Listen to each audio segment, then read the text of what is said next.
Alright, so we're at a rental property. They called in, they have a no cool situation. I've already been inside. Inside fans on. Thermostat is calling for cool. Drain line seems to be clear. So we're headed to the outside unit to see what's going on. First things first.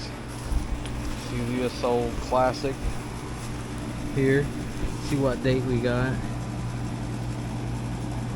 2000, can't tell, 2008 model.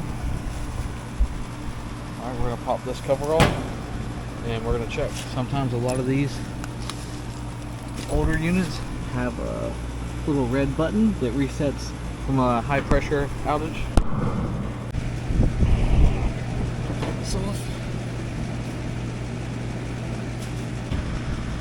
Alright, just from opening this and observing, first thing I noticed is contactor's not pulled in. Dead lizard in here. And this line dryer. I think it's a line dryer, could be a muffler. This looks really, really bad and rusty. So first thing I'm gonna do, get my meter out. We're just going to check voltage. We're going to go high voltage, which I know we have because I just pushed a contactor in. Low voltage back to this board to make sure none of the pressure switches are tripped out. So you'll have your common wire here, and then you're going to go to each one. Red, good voltage. No voltage on that one. No voltage on B, reversing valve. Y's got good voltage going into the board. And now we get down to this is your outdoor thermostat, temp sensor. You're going to locate your high pressure switch. Alright, here's my low, I found my low pressure switch, so we will check it. We'll do one leg. No power on that. And I got power on the other side of the low pressure switch. High pressure switch, power, power. So that tells me that low pressure switch is tripped out. So now what we're going to do is we're going to put our gauges on and put the quarter pressure on.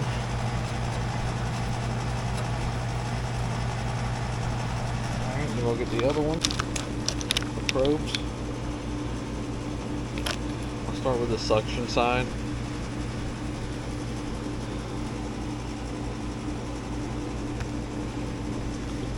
Fieldpiece app up.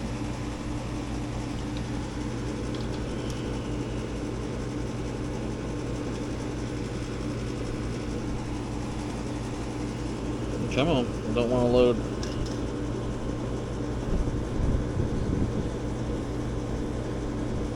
Line. It only took about an hour. I've got my other phone, it popped up. Suction line's 243. So we're going to put this on the high side. I was exaggerating, it didn't take no hour, but you know what I mean.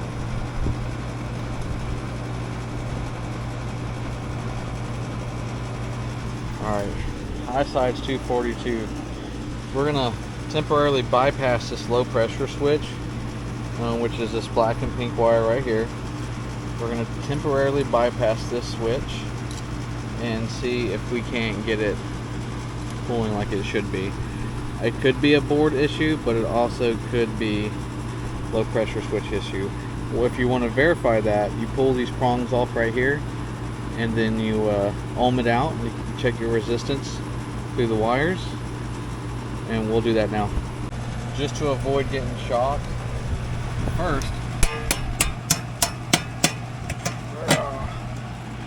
that thing was stuck. First, we're going to turn the power off. We're going to make sure that power's off, and then we're going to reach in there and we're going to pull the pressure switches. There's one, there's two. So here's your two pressure switches, and I'm going to ohm them out with my meter.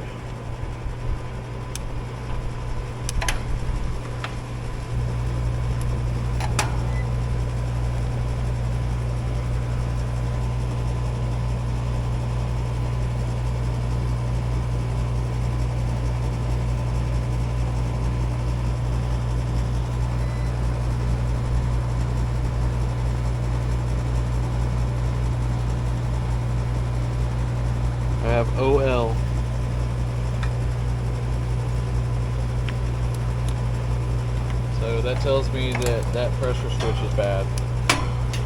So now we go to step 2 and we jump it out.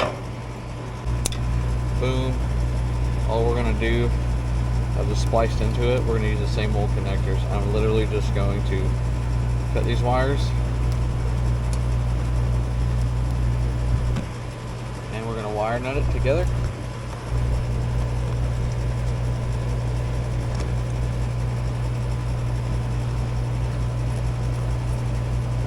Once we wire nut this together, we're going to plug it back up to the board. Once you plug it back up to this board, when the contactor should pull in.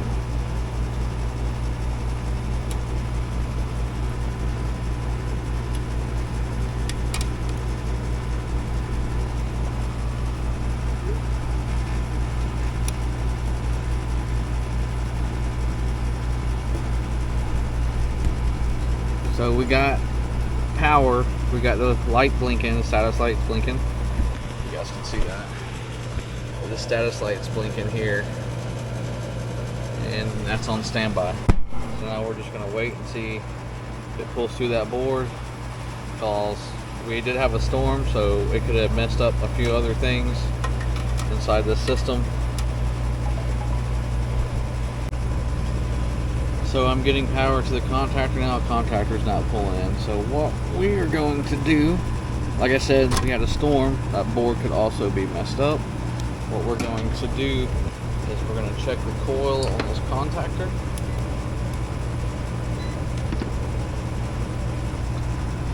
I always take the leads off for this.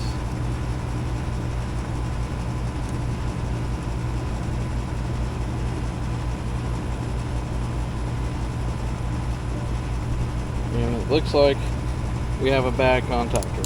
This thing is showing 0,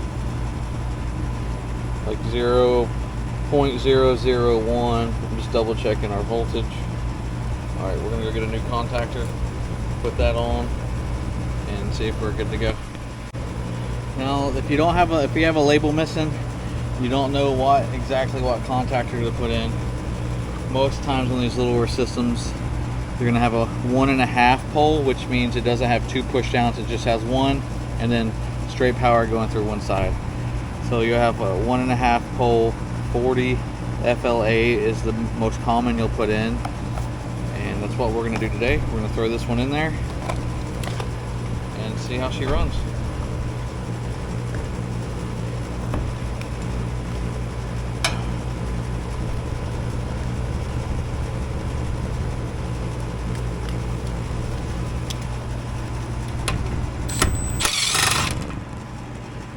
While I'm taking this out, once we get it running, I'm going to do an amp draw on this capacitor under load to just see if it's good. I'm going to do it that way. Always take a picture. Remember how your wires are going.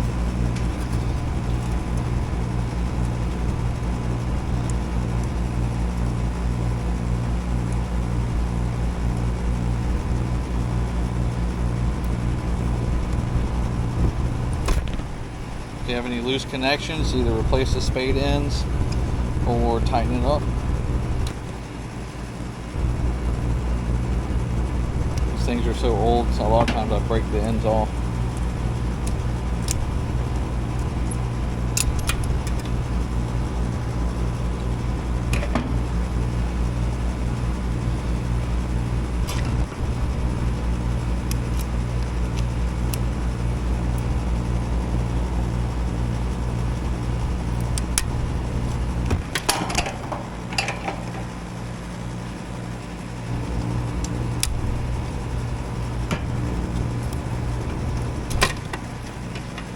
And also for best practices, it's good to clean, either redo the ends if you got enough room, or clean it up with some sandpaper. Sometimes you can just wipe it off with your finger, it's just some corrosion on it. Good as new kind of thing. Alright.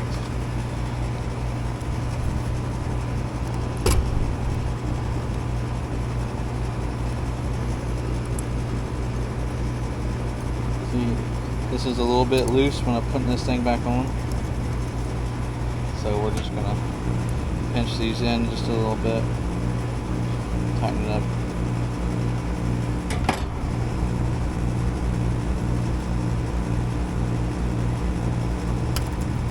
Nice snug fits.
Alright, so I put it on the contactor, did not click in, but we're getting 28 volts to the contactor. So the board's bad, it's got a bad issue on the common to ground side. So I jumped the common over from where the common goes out of the board. I jumped it over to where it goes in here, clicked in. We are about to kick it on, and this thing is about to run.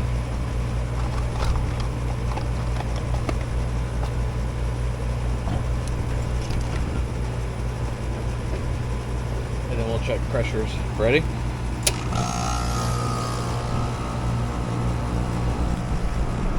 It's alive. Okay, now to check this capacitor under load, what you're going to do is you're going to get an amp draw of the compressor side. We got 3.87, and then you'll get a voltage from the common here to the compressor here, and that's 283. It's jumping around, say 320, so 320 volts. This was 3.46. So what you do is you go 3.46 times 2652, and then you divide that by your voltage, 320. This is 28.6 is what this capacitor is. The only reason why I'm doing it this way is because the terminals are so rusted. I know if I take it off to test it, it's probably going to go bad. So this capacitor is rated for 40, needs to be replaced. So it's a 40 by 5, 5 on the fan side, but since we already failed on the compressor side, I'm just going to go ahead and replace it. Shut the power back off and go grab a capacitor now. Alright, so you're going to remember how it's hooked up. Brown goes to fan, purple goes to Herm, and the oranges is the common. If you forget and you don't take a picture and look at the wire diagram, the wiring diagram's not there. You can Google it, but the common's pretty easy because most of the time it's coming off of the contactor, and then the compressor wire is usually thinner than the fan wire. Alright, so now we're going to take this out. I'm going to see if the new contactor or capacitor, I mean, will fit. Yeah, inside. See, here's our 40 by 5 rating, and then this one looks like it's going to be a little bit bigger, So what you're going to do now, there's a little bracket in here.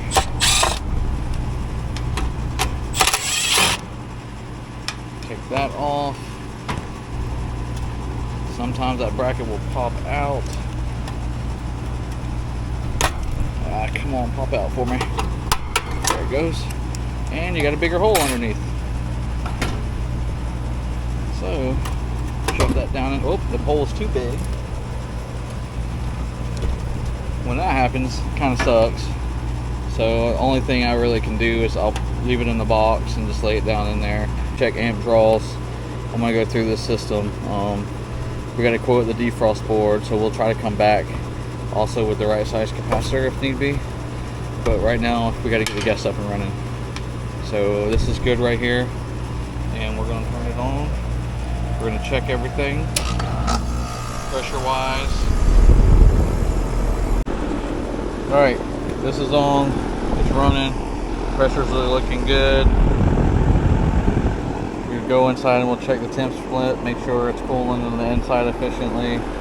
I am going to recommend to maybe upgrade soon, since we've just bypassed pretty much all the electrical in there. I'm going to get her a price for that defrost board or a universal one. But at least we got it up and going. Everything looks good. Alright, what's up? So I'm done. They are cooling, taken care of. Everything's running fine. I just let her know about one rusty part on there. The thing's actually working. So I just like to give them a mindset and performance. If you want to go above and beyond, check an amp trawl of everything. The running amps of the compressor and stuff, especially being that old. And just let them know that it's either not doing well or it is doing well. And just so they can mentally be prepared if it does go out. We're right here during summer, and you know, it's better to be prepared than not. But I got them cooling, they are working, and we are good to go. Thank you guys for watching. Appreciate y'all. And until the next one, see ya.